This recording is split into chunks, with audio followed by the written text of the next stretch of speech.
Broadcasting Studio 24 in California, the entertainment capital of the world, featuring Dr. Dwight Rogers.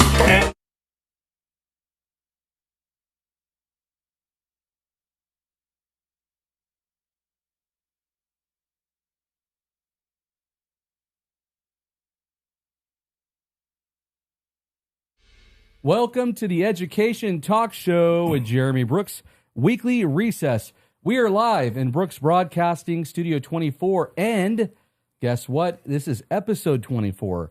So Studio 24, and we finally got into episode 24. Pretty exciting stuff here. Before we begin, though, we want to thank our 1.5 million viewers from around the world who have watched the show in 47 countries. We want to thank you. And if you like the show, please like, share, subscribe, and comment. We read the comments, we appreciate them, and so make sure to keep them coming during the show. And we might just air and share out what some of you shared during the show. So,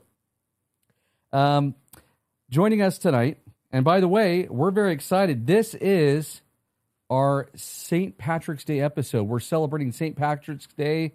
We know it's next week, but we're celebrating it early on the show. So, we've got our St. Patrick's Day hats on here. And we're very excited about that. Joining me tonight, as always, is our senior education contributors. Dr. Dwight Kofi Rogers is in the house. Hello, everyone. Welcome back. Happy St. Patrick's Day. We're celebrating. Glad to see you. Stay tuned. It's going to be a great show. And, of course, we've got the one, the only, Tony G. Oh, thank you, Jeremy, for such a lovely introduction. Happy St. Patrick's Day, guys. It's coming next week. That's right. That's right. And we're having fun. We're celebrating a little bit early here tonight because we're going to be off next week. We're going to miss you next week. But we promise we'll return right after that. And so tonight, again, we're going to have some fun. It's our St. Patrick's Day episode here in the Weekly Recess. And, you know, tonight we're talking about a few different things connected to St. Patrick's Day. This is a special episode. The role of luck in education. Is there luck in education? Who knows? Maybe in sports, right? We'll talk about that. Some fun St. Patrick's Day stories and traditions. What educators might do if they found a pot of gold at the end of a rainbow. What would they do? What would you guys do? We're going to find out tonight. And we're also going to have some fun Irish trivia lightning round. We'll do that at the very end. You going to be ready for the lightning round? I'm ready. Okay, it's going to be fun. And then we'll see how it goes. But tonight, we have a couple of special guests joining us. Our first guest she actually just returned from Ireland on Sunday, so we're very excited about that. She also stayed in Bellick. I don't know if I'm saying that correctly, but she'll correct me later if I'm wrong. But she stayed in a castle in Ireland and just got back on Sunday from the visit. We'll actually share a picture of that as well. That's going to be fun. And this person happens to be my Irish twin. So we'll go over that and explain what that is here soon as well. We also have another person that's going to be on the show, but we'll introduce him later. He's a comedian. He's a writer. And he just does amazing work. He's got a podcast as well, and we can't wait to get him on the show. That's going to be great. But we are live in Studio 24, and before we dive in and get our guests out here, we will talk about just kind of some updates. How have things been going? Dr. Rogers, how's your week? Oh, my goodness. Feeling much better. Energy levels sky high. I was on the podcast, so thank you very much, with Joey Wessler, Classroom Narratives. It was a great show. It'll be airing sometime in May. So I had a wonderful week, wonderful connections, and just ready for spring break. Yeah. By the way, he lives in the Bronx.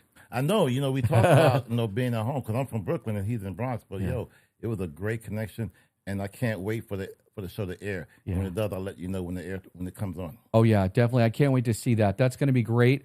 And he's amazing, Dr. Weissler. He has the show. It's the Classroom Narratives podcast. Right. And so I'm glad you got to be on there. By the way, I wanted to ask you might have something else coming up too. There's a conference in North Carolina. Is that correct? Are you doing that? Is that anytime Yeah, soon? there's a conference. I'm working with the Dr. Danya Ball. So I'll be co-hosting a conference with Dr. Ball. And so I'll give you more information as it comes a little closer. But yeah, I'm excited. You know, Dr. Ball was here a few weeks ago, and she had some amazing information to share with us. And so I'm going to share the stage with her for a few minutes, and I'm excited. That's so cool. And by the way, she's doing another coast to coast tour. Have you been following her? Yeah, I'm following her. I can't keep up with her. Yeah, for real, right. And then Tony G's doing amazing stuff. Yes, a lot. Okay, so I didn't think it was going to happen so quick, but my merchandise is dropped. Nice. Hug a Cholo, all right? And you say, why is that? Well, I have a whole routine and act. I talk about my dad. I talk about mental health. I talk about empathy. And this is really just one of the tools I'm using to reach people and bring mental health awareness, but like outside of a classroom, in the comedy world, get people talking about understanding. And by the way, has anyone here hugged a Cholo? I hugged you when you came in. I not a Cholo. I gave him a dad's hug. a Cholo. Yeah. Okay. I gave him a high five too. Yeah. Again, I'm not a Cholo. Yeah. Well, I you shouldn't wish wear the I shirt. was. You shouldn't wear the shirt. Heck, my best man's name was Brock. He wore Wranglers. Go figure. Well, and then also the mixed mic is going well. Yes, that's another thing that, RetroPie Manteca, we did now four, I call them shows because that's the level you're getting. We had Mike Elizondo out of Modesto, California, came out. He's a professional guitarist, did an awesome job. Who did he sing with? Well, he sang with our very own, my wife. Hey, Wow. they've been holding I back mean- on us. I know. Well, okay, if we're going to go there, I don't want to, again, here we are. We're here for each other, but I'm bragging now. yeah. I'm just taking all this time. My wife, Yeah. okay, has a phenomenal voice. Born, raised in church herself, and just a beautiful voice. She did Alicia Keys. And It was beautiful. I know. Again, it's on Yeah. the socials. I don't need even, the receipts are on my socials. Tony G Comedy. Yeah. Well, we got to move on to segment 2. But thank you, gentlemen. It's going to be such a fun show tonight. Absolutely. Can't wait. And, we got to stay back afterwards because we always celebrate here in the studio. Tonight we're celebrating with Mr. T's Delicate Donuts. Yes. Thank you, Mr. T. And we got some cookies and some other stuff, so we're going to have some fun afterwards. But since we're celebrating St. Patrick's Day here tonight, we thought it'd be fun to bring in someone who, again, actually just got back from Ireland and experienced Ireland during St. Patrick's Day season. Our first guest just returned. Again, she stayed in a castle. She was there till this past Sunday. And it's just amazing. Again, we're going to show at least a picture of it. As I mentioned earlier, she also happens to be my Irish twin. She's my sister. And so we're very excited to have her on the show today. And we've had a few, friendly competitions over the years. So she's got her podcast. I got mine. We'll talk about her podcast too. But we're very excited to have her on the show tonight. Please welcome Cherie Andretti. Let's go. All right. Yeah. All right. There we go. How we doing, Cherie? Doing great. How are Doing you great. guys? Yeah, good we're seeing you good. again. Thank you for having We'll me set on. that up here. Pull that up a little bit real quick. There you go. Perfect. All right. All right. So Cherie, again, we know you just got back from Ireland, and we got to talk to you about the trip. First off, though, can you tell our viewers out there, about me and you? We're Irish twins. What does that mean? It means we're 11 months apart. It does. Yeah, that's correct. Yeah. So she was born in August. And he's born in July. In July. So we are the same age for 1 month. 1 month. One Wow. whole month. And it is a lot of fun because usually, I think, you'll reach out to me and you'll say, hey, we're the same age. Yeah. Yep. On my birthday. She reminds me every year. And he thinks he's an equal. You know? Oh, For 1 August month. what? I'm just kidding. Your birthday is August what? August 8th. Oh, you're Leo.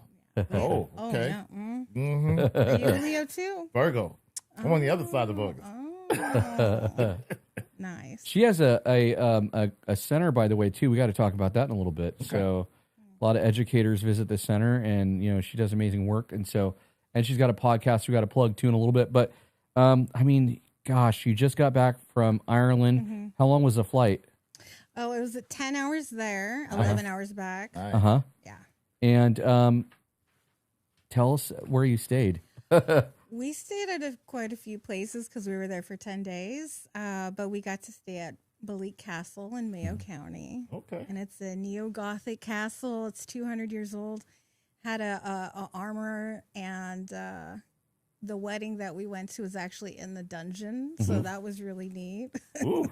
Yeah, very cool. Was there a moat?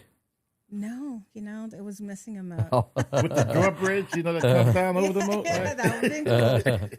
Yeah, they actually had a Spanish Armada ship that was actually a part of the castle. That was Wow. the bar. It was really neat.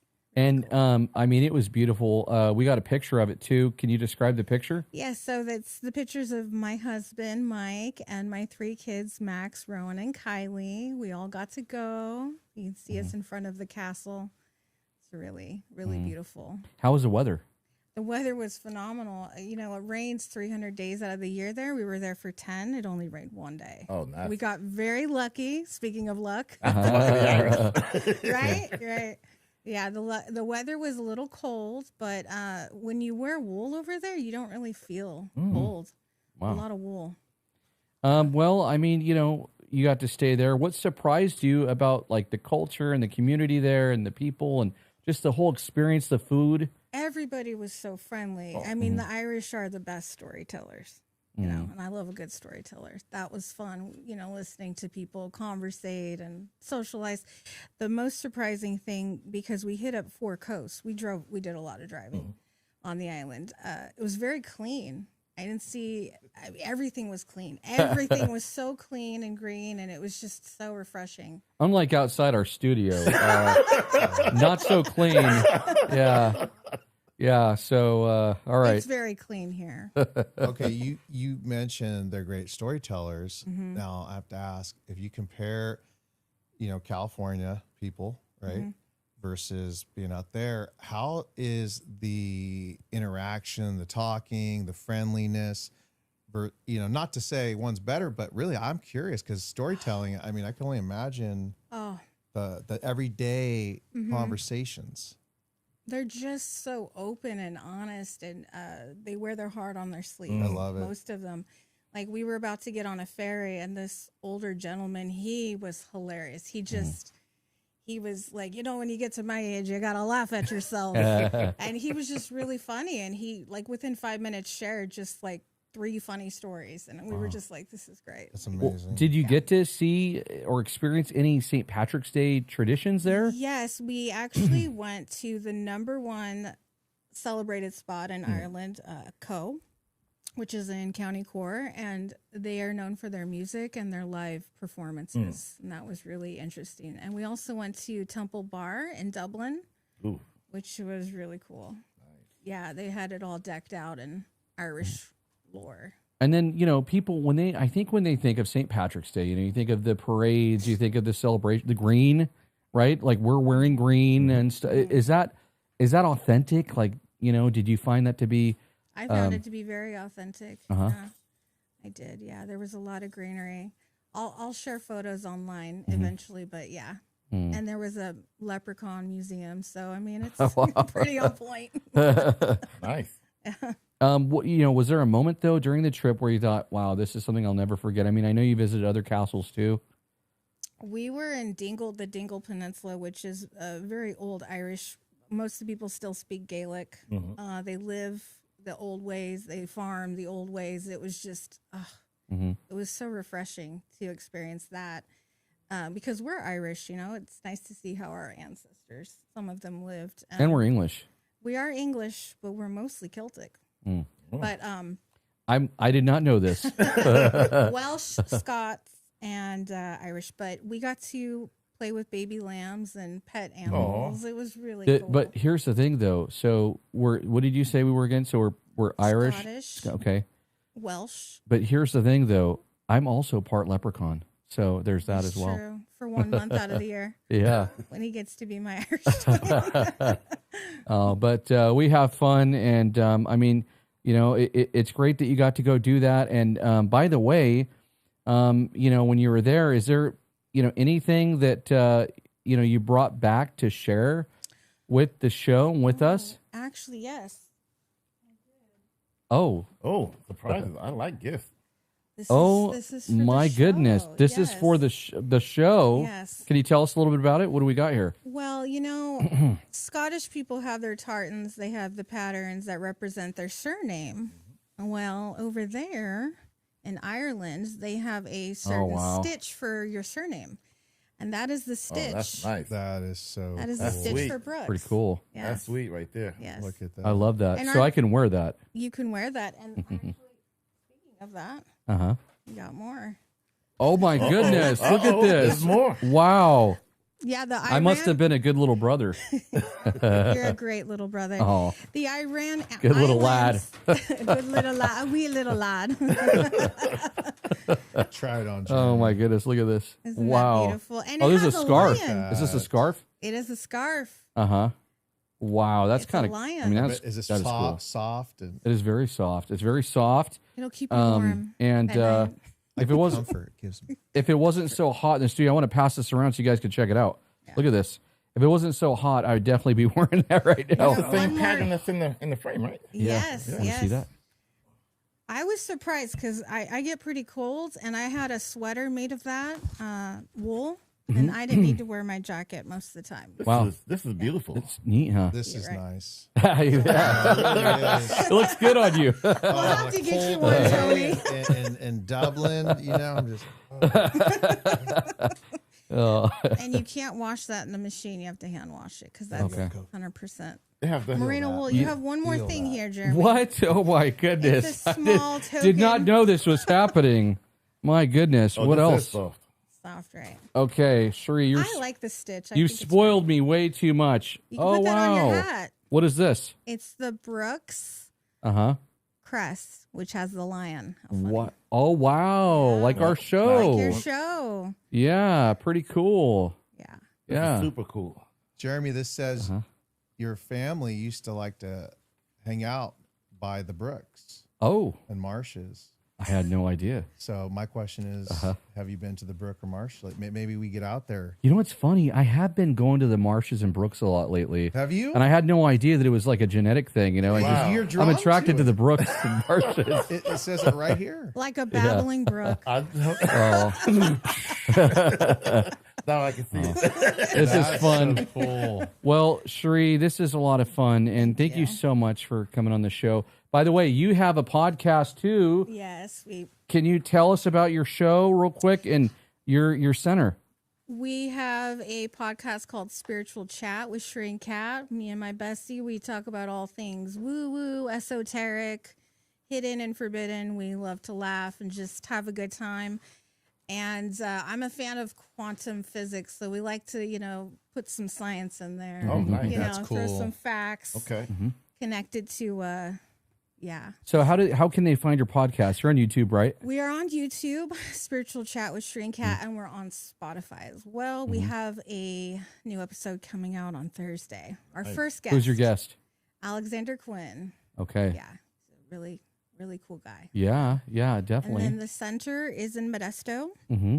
Feathered Sage Reiki and Wellness Center. We offer an array of healing modalities from somatic workouts. We do neurofeedback, energy medicine. We have amazing grief circles for people every third Thursday. So And you have lots of different practitioners, so you Yes, we subcontract. do. You have people that work for you at your center. How many Yes. people do you have there? we have about 6. Yeah, 6. Yeah. Wow. Yeah. And if you are looking for holistic wellness, we have a practitioner there who specializes in Modesto. Modesto, featheredsage.com. Yep. Oh, I need to be there. Yeah. Hey, a lot of educators. It's funny. She'll say, "Hey, do you know so and so?" And I'm like, "Yeah, actually, I do." Oh, Yeah. and recently NLP, neuro linguistic programming, we offer Wow. that too. It's good stuff. Yeah. And Qigong. Oh, Qigong is so cool.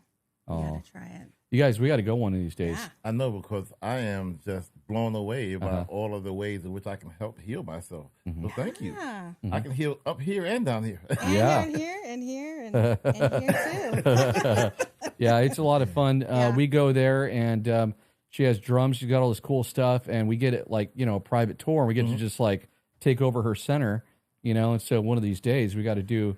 Yeah, we have art Yeah, therapy coming. we got to up do. soon. We got to do that. We're gonna get your website up, and we're gonna show that real quick. But Cherie, thank you so much. Thank you for having me. We love you, guys. appreciate you, and it's been a lot of fun. Thank you so All much. right, thank you. All right. Thank you.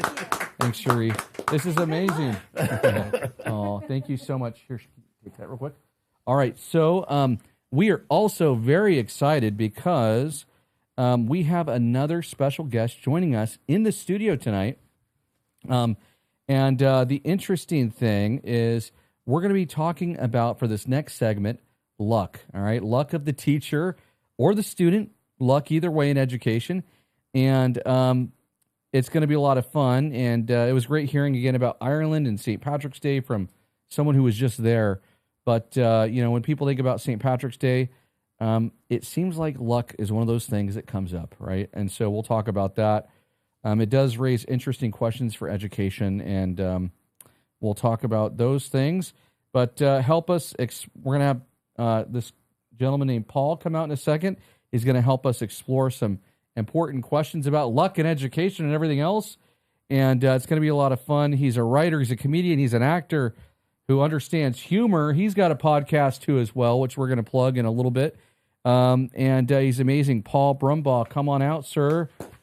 Excited to have you on the show. Very cool. Thank you, gentlemen. How y'all doing today? Doing good, doing good. Glad to have you. I'm looking at all the gold everywhere, folks. If I wasn't such a scavenger, I'm a comedian. Usually it's just free drinks, not gold Right. bullion, right? That's great. Those You don't are- get these unless they're drink tickets. Am I right, you go, Paul? buddy. right, not a chance, right? Yeah. So good to see you guys. Thank you for having me on the show. Yeah. And we love we forgot to wear necklaces.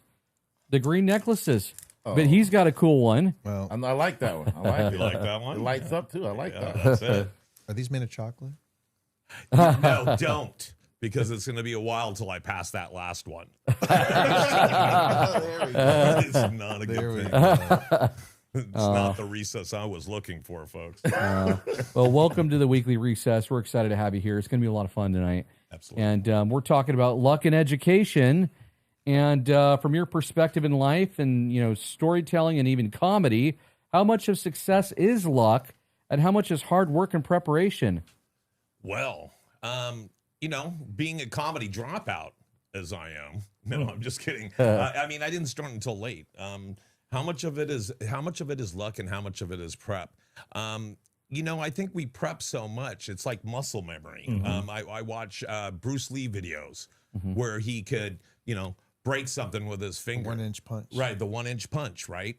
That's kind of what we do on stage. We rehearse something so much it becomes muscle memory. It comes out so naturally.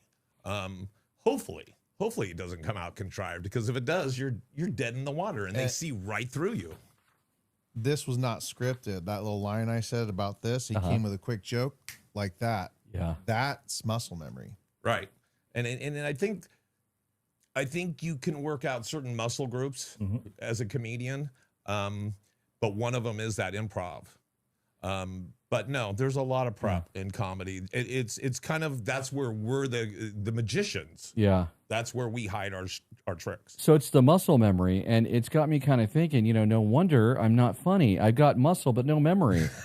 I just, I can't compete, It's terrible. This guy catches you off guard all the No, time. the only memory I've got is my foam on the bed. I'm telling you right now. And believe me, it remembers a lot. It still looks like I'm lying in my bed currently. Right now. Is it the one where you put the wine glass and you do the bowling ball? Is that one? Oh no. It looks like literally there's a chalk outline of me in my bed right now. Right now there's probably like 4 cats sleeping in it, but that's okay. It's all right though, man. There you go. Cats are cat lover, right?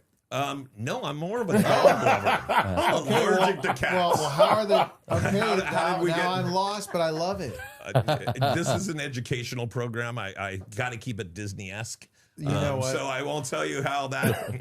He's a professional. Yes, I am. So, but is my wife? It's a true love of the person you live with, and so it was either me or the cat, Tony. So. Smart. But no, I'm a dog person, and even my dog's a dog person. I'm his emotional support human, basically. And so he met me, I met him. He said, "Oh, good, you're taking me home." Got him from a shelter, right? And then he goes, "You're taking me home to a house full of cats?" Wow. Yeah, no, not good for the dog psyche. Yeah. So. Well, I wanted to also, head over here to Dr. Rogers. We'll start with you too on this one. In education, do you believe there's such a thing as luck? Is there luck in education? Luck for teachers? Luck for students? I mean, what do you think? I think I agree with Paul. The preparation, and you do things so much that you have opportunities to pivot. When you practice and you are intentional, the luck, whatever thing comes in when something goes wrong, but then because that muscle memory is there, because you're used to doing it, you can improv, or just sometimes things just fall into place. But it's because of practice and intentionality. So I don't think a lot of it is luck. I think a lot of it is just people do it over and over again as a routine. And with that routine, sometimes there's a miscue. Right. But I don't call it luck. I just think it's being intentional, and sometimes there's a one-off. Yeah. That's so luck. And I wanted to ask, Tony G over here, do these moments, do they usually come from preparation, persistence, as Dr. Rogers and our buddy Paul here was saying? Or, is it luck? What do we think in education? Is there such a thing as luck? Well, I mean, I got to say, definitely preparation goes without saying. My coach, Jack Thompson he's retired now. But he won so many championships in baseball here in this town with Manteca High, and then he went over to Sierra. And it's just stuff that you pass on to athletes. And I mean, it's a little vulgar. It's not too bad, but it is the P's, the 5 P's: proper preparation prevents piss poor. That's actually 6. Poor performance. Performance, right? Yeah. And he just drilled that into us. And I'll tell you what, the trophies speak for themselves. So, but there is luck, like, me getting a home run late in the game when I didn't even see the ball, and that was blind luck. I've been hearing about that for years. Huh? I've heard about that for years. I know. That was Everyone you? still talks about it. I walk around and say, "Hey, you're the guy that hit that home run one time." Is actually at recess. Yeah. I'm kidding. They talk about it still at St. Anthony's. Well, I did hit over the giant screen monster, we called it. Right. We used to load our bats with plastic, and we would stick it. I shouldn't be saying this, should I? There's kids watching. It is an educational process. Well, so this kids is what will- we had to hit a tennis ball. We didn't have the resources like a real baseball field, so we had to hit over parking lots in the church parking lot. So we're just cranking bombs. Wow. And Mr. Trico, the principal, walks out and he's looking, he's watching, he's going, something's not right. These kids are. And anyways, long story short, loaded bats, back to baseball, right? I hit the screen monster, cleared it. And yes, that is talked about if you go to St. Anthony's.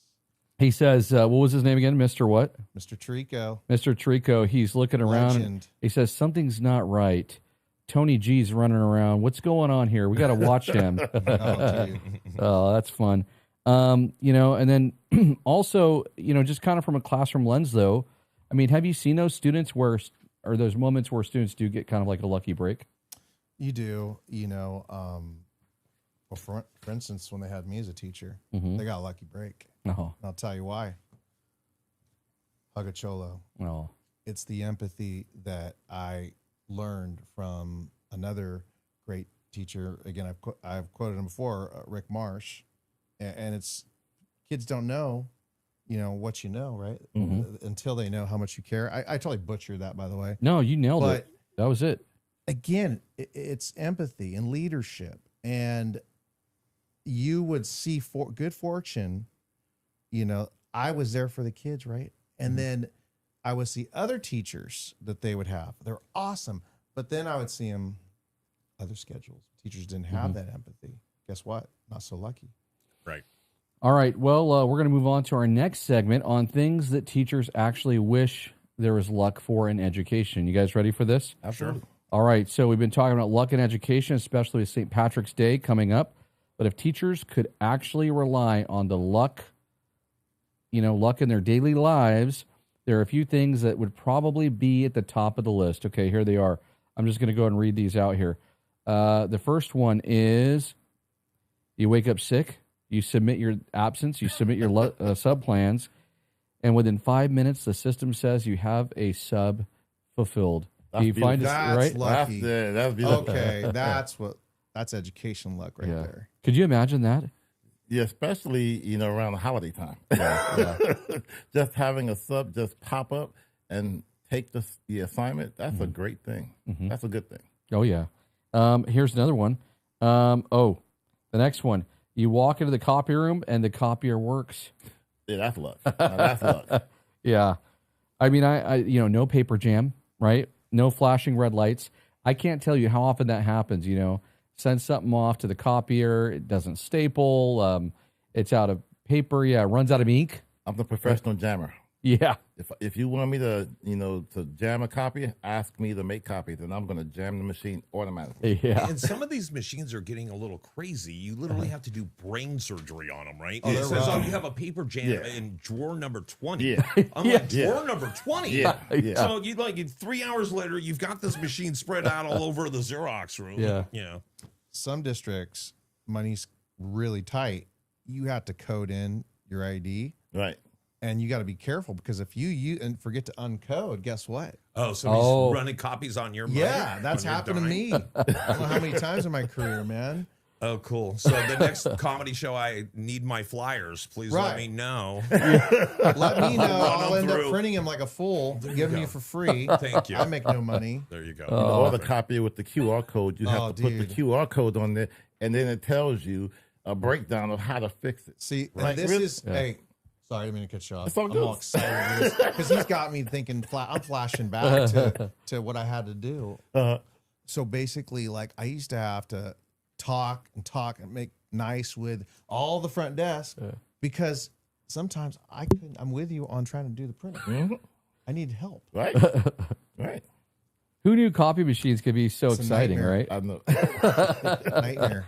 Yeah. I'm with you guys on that. And, if you could qualify as, a St. Patrick's Day miracle, Paul, what would be like one of those things that you would say is a St. Patrick's Day miracle when it comes to copy machines? When it comes to copy machines, if you can actually find one nowadays. If you're not in a school, that's about the only place you can do it. That, the Smithsonian. You used to be able to go to every convenience store. They used to have 3-cent copies at 7-Eleven, right? Yeah. Right in the back, right? Yeah, it used to be able to get a money order. You used to be able to get, it's a stamp. I had to find a stamp a week ago. Okay. It was like almost like a one of those scavenger hunts. Literally 3 hours later, and it's like, oh, you wouldn't believe where I found it. A post office. Oh, wow. See, and they say education. Dude, So, yeah, okay. so just Sorry, telling you. When's the last time you licked a stamp? Oh, well. They peel them now. You know I'm saying that. That's what I'm saying. They won't let you lick the stamp ever since Me Too. Anthrax. Me Too. The Me Too thing. You can lick the forever stamp. Is it bad? As a kid, I liked the taste of it. There's a You diagnosis for weirdo. Don't worry, he likes the smell of gasoline too, so it's okay. I did. True story. I grew up on a tractor see. with my grandfather, Antonio Payon. You're like, hey, I'll mow the lawn. Don't. No, I got it.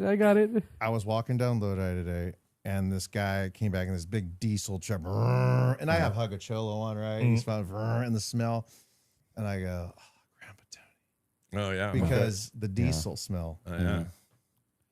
That's All of a awesome. sudden, it brings you back. Right. It's like the cookies in the oven. Yeah. You know, yeah. it was a Tuesday night, and the rain was coming down. Yeah. And wow, yeah, you're there, That's a good memory right there. right there. I'm telling you. So we got one more for you guys on luck. How about this? Finally, you're explaining something to the class, and students, they might be starting to drift off, and you lose that engagement, and all of a sudden the bell rings just perfectly right on time. What do you guys think? Have you guys been there? Been there. Yeah. Been there praying for the bell to ring. I'm like, I'm losing them. Yeah. I'm losing them. The bell rings, and you live to fight another day. Yeah. How about you? I mean, yeah, Saved by the Bell. Yeah. This show's real. Yeah. Career, how many times that bell saved the Yeah. day. Or, I mean, sometimes you might be unlucky in education, and the bell, you look at it and you're like, 30 more minutes. Yeah. My goodness. Yeah. Or if it rains and you have to have recess inside, like that bell never rings fast enough. Oh, yeah. Oh, yeah. Yeah. Especially when the kids are in all day. All day. And yeah. Yeah. I gave up on bells. Do you hear bells at home? Well, my wife's yelling at me. Bells, bells, get up. I worked at a Quick Stop for so many years. Every time I hear ding ding, every time a door opens, and so I figured that you guys hear that recess bell or the air raid drill. Right. Yeah. Do they still do that? Not the air raid. Not the air raid. Not the air raid. No, now it's the what is it? The clone or the drones? Yeah. The drone raid drill. Oh, yeah. I don't even know, but I got out of the game. Are you guys doing drones now? No, we're not doing drones yet. Well, It's I'll, early. I'll tell you what I hear. I don't know if you still have this. I have this from when I was a site administrator, no longer at the school site level as an admin, but it's the radio, Yeah. I hear the radio going. Sometimes I wake up from it in the middle of the night. I'm like, I try to go to respond, and it's like, oh, wait, I was just dreaming. Right. You have the code on your phone, because now they have it, on everyone's cell phone, and it just goes off. It's like a red alert. Oh, there you go. Yeah. I lived on the radio. I felt like, because, it's intense, right? Mental health. Arm got tore. I felt like I was in NOMS. I'm like, I need help. I got shrapnel. I got shrapnel. Where are you guys? Where are you? This is a big campus. So I got to do my song and dance, but it's help me. And then sure enough, Calvary arrives, because that's where your de-escalation, you got to take your kids, you got to go to the room, you got to do all these things because it's messy, right? Right. Did you ever see any of that on your campus? Yeah, like if a fight breaks out in the cafeteria or the melee going on and you're trying to call people and people are not coming fast enough and you get there and you just hope that nobody gets seriously injured, and it's the luck that comes in. But did you ever have to evacuate a classroom because a student, just like tore up the room? Oh, have absolutely. you seen that? I've seen that, yeah. That was one of the biggest surprises it's for a me when I got into common- administration was seeing how frequently that happens. Right. And sometimes it can be like a second or third grader, that you would never think would have an issue, and they're in there just terrorizing the classroom. It's the quiet ones. He was always a nice neighbor. He was always quiet. So he was caught with all that stuff. Yeah. So you guys know, I worked in mental health, emotionally disturbed program, right, at the high school level, 15 years, right?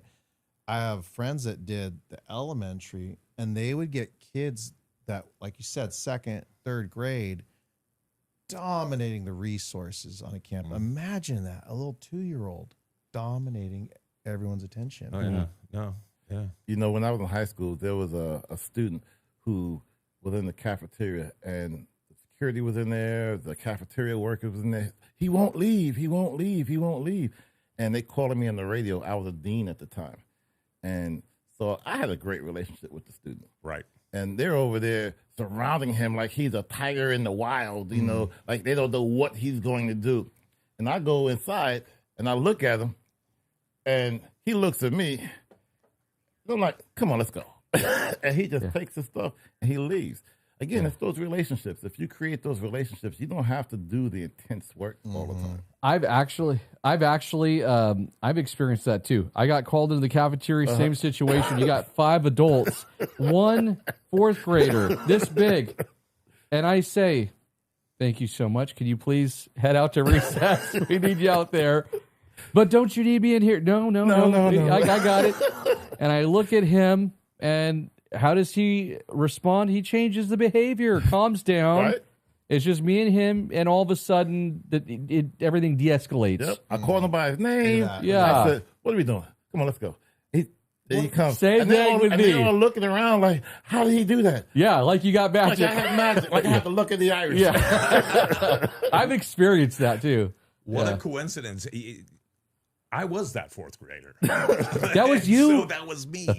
Yeah, I was younger and shorter then. But yeah, no, isn't it about training? It's that muscle memory you guys go through in that training. It's about a love of children Absolutely. and stuff. So Well, these guys, I'm gonna tell you what they have.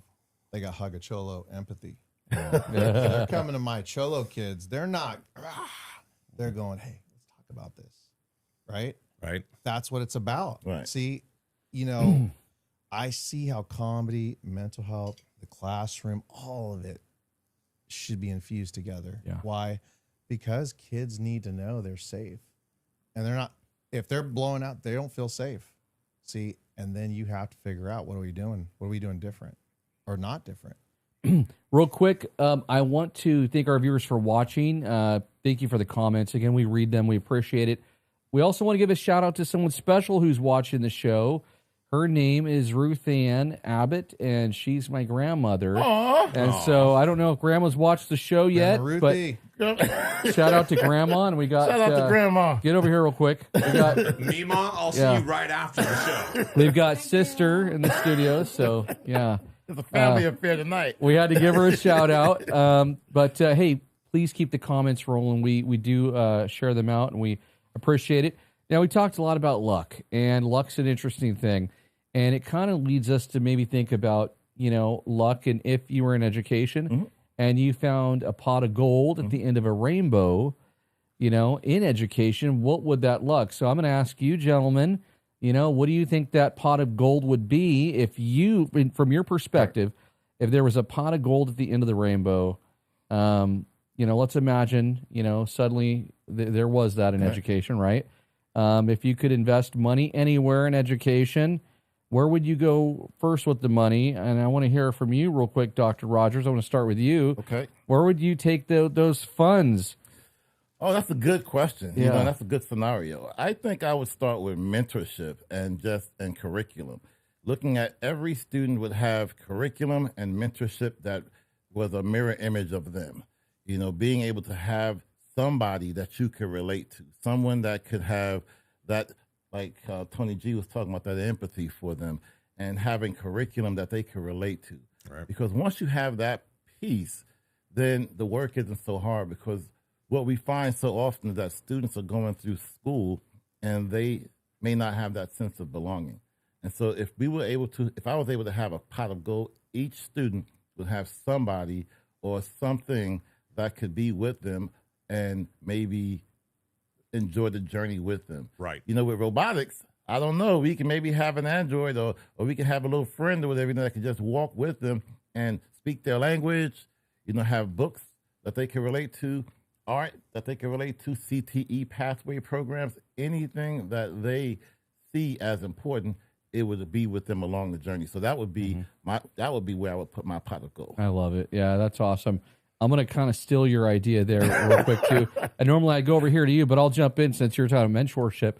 One of my recommendations, too, for my research that I'm doing for my doctoral program is it's actually on mentorship. That's part of the connection. Okay. And so I think that's probably something that I would try to do, too, is I would invest in quality mentorship, but for early educators, because sometimes, we go through induction and we don't always see strong mentorship. Right.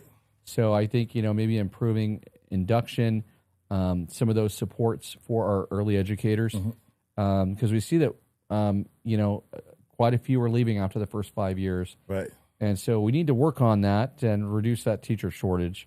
But mentorship seems to be one of those key things that not only can help students, but it helps early educators as well. Absolutely. Absolutely. Do you mind if I piggyback on that go ahead. and one more time and say, I'm always the person that is looking for a way to fill a need, right? And you're right, one-on-one mentorship. It scares me about the AI robots, my man, but it's okay. but what about educators that are no longer in the field? Maybe they're seniors. maybe they're looking for a purpose in life also. Uh-huh. I mean, if they can give homeless people in San Francisco a dog because the shelters are overfull for companionship, Right. can't we somehow? You know what? We actually, there's Steve Souza. When I was AXA president years ago, you went to the end of the year event, right? And he was one of the people. He was a senior, retired for many years, and he ended up getting an award. Mm-hmm. I forgot what we called the award. Do you remember? You're still. I don't remember. No, hey, that's all right. I knew you were going to do that. I was trying to think. It's been a while, but I mean, there's that award, and that we were able to give some of our educators who have returned, and there's quite a few of them that do that. And Steve, one of the things that he does, he shows up to schools and he mentors some of our younger students that are at risk that need extra support, and he just amazing to do that for young kids. Right. You figure if somebody is at home and maybe they need a fuller life and they're educators, you you're in that mode already, right? Mm-hmm. And so why not? I kind of see that. So all right. Well, Tony G, what do we think? Where would you take that pot of gold if put it? It's funny you asked that. I actually, before I made my decision to pursue my dream of comedy, podcasting, just doing what I believe I'm called to do, I made a decision. When that gold is there, I'm gonna give a lot of my money, time, energy into all mental health programs in California at the high school level, because there are the smallest fractions. I was the one in our district here, but every district, you only have 1-2 teachers at a time for a high school level. Right. Think about that for a second. Let that set in. When you've got staff at all levels of leadership not understanding mental health, not understanding their own mental health. Why? We're all Gen Xers and above. We didn't do that stuff. I cannot tell you how many times I've dealt with that, right? And I realized what's the answer. You can't fault them because they weren't immersed into this. I was immersed for 15 years, intense environments. What I learned was it's empathy. How do we do it, right? How do we do it? Do you think we need like more clinician type counselors on campuses available to students? It's more than just that. It's an entire, it needs to be treated like a school within a school, meaning more money for funding and resources. You need on-site therapists, not I'm here to visit and assess, or I'm here to fill in a hole or a gap. I'm here. I'm not going. And by the way, I'm not talking to any other kids outside of the program. Bingo. Now you have, but see, it's all money. So I told myself, you got to go find the pot of gold. That's called Hug a Cholo. That's called make it to Netflix. That's called get on Kill Tony. Whatever I got to do to champion this cause. Oh. And every time you say hug a cholo, I feel like I need to drink a sip of my water. I don't know. Is it a drinking it's game? Making you healthier. You see? Oh my God. You see what's happening? He didn't tell me. Look at that. And I like that, because thinking about that, building systems, right? Because we can't just go out and just take the pot of gold and, like Tony was just speaking about, and putting more clinicians or putting more people, but building practical systems that are sustained. You look at our community schools. You were describing community schools, but that's community school 2.0 or maybe even 5.0, at a beefed up level where systemically we can sustain programs that teach others how to become more empowered so they can do the work. Yeah. Because eventually, you know how it is.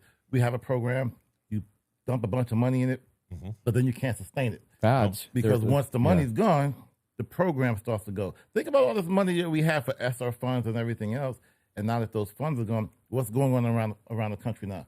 A lot of the layoffs, right? Because all of that money is gone, so programs are disappearing. So I think if we build systems that empower people, that we can sustain these programs will be essential. Yeah. So the other thing too is, and I love what you said there. I completely agree. Building out those systems is critical, right? We have to do that. I think that, it's important to have the funding piece too. Mental health wraparound services. I think we've talked about that before on the show, but we have to provide those kinds of supports to students. I love the MTSS model. Absolutely. Yeah, multi-tiered systems of support, and looking at what interventions and strategies can be implemented for students at different tiers. Right. Yeah. So Yeah. And to go along with what Tony was saying, so inside that model that you would have one person to do assessments of those models to see if they're working. Because if they're not working, like who is the point person to do the reflection? Right. Okay, you know what? This year we had data that shows some of our programs are not working. Well, why are we going to continue doing those programs? The return of investment, right? If something is not working, then we need to scrap it. But at first we need to get the data, and collect, and somebody needs to be that person. And right now, with so many programs being cut, there's always somebody else getting more work dumped on them, and you can't process that data correctly. I got to follow up with you too on one other thing. Sorry, real quick this that is you good mentioned. stuff. It is so true that there are so many fads in education. There's so many, one of the things that we oftentimes do is, especially at the top, you read a book, you do a training. Okay, we're going to be all gung ho. We're going to try this new strategy. We're going to implement this new system. And then, a year goes by, a couple years, all of a sudden there's no fidelity and we move on to the next thing. Right. I think a lot of that has to do with the leadership changes at the top that are constantly going on. I mean, look at our superintendents, right? I mean, what is the average tenure of a superintendent? 3 years at the most? Like, wow. I mean, what's going on there that we're constantly, and so if we're having that kind of turnover, how can we really implement something? We were very fortunate, one of the sites that I led, that we were an early adopter of positive behavior interventions and supports. And so when I came in, I sort of inherited, running this program that really was a strong program, and it had already been in, place for a few years. And we had some strong fidelity, but the thing is we lost a little bit of that during COVID. Some of that went away. There was a disruption to some of the systems. I brought some of that back. But, we ended up getting, speaking of gold, we got PBS gold status, and we're the top program in the district. But we couldn't have done that. And people would ask me all the time, how'd you do that? How'd you do that? Well, part of it was, it was sticking with the system, for a while. And I give a lot of credit to, my boss who was there, who really pushed the system for many years, and then she'd retired. But I mean, that's a lot of the issue too, is we've got to try to stick with something, and we're all over the place. And then the data piece is huge too. Right. Excellent point. Yeah. Thanks, Jeremy. Yeah. You said something that just clicked. You said, who's the point person? And that's incredible, because that's everything. What does that mean? Who is pulling the trigger on these decision making? For instance, working in mental health, right? That's a very niche and a very delicate program. So what we're saying, leadership's just going and it's switching. Well, now you're getting people in positions of decision making, point person. They don't understand mental health at that level, or whatever the program is. It could be anything, but you have to have an expertise. You have to have that time in the cockpit, right?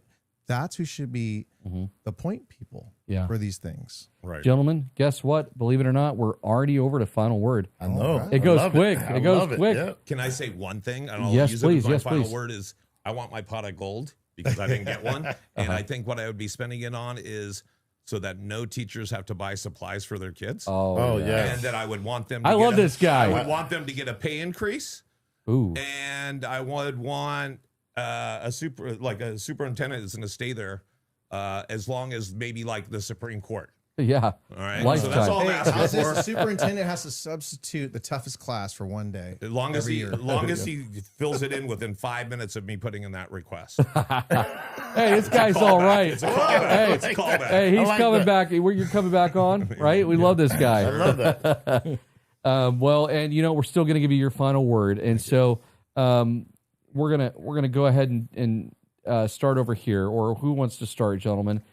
Final closing message. It could be words of wisdom. It could be advice, personal story, something to leave the audience with. Rock, paper, scissors. Let's do it.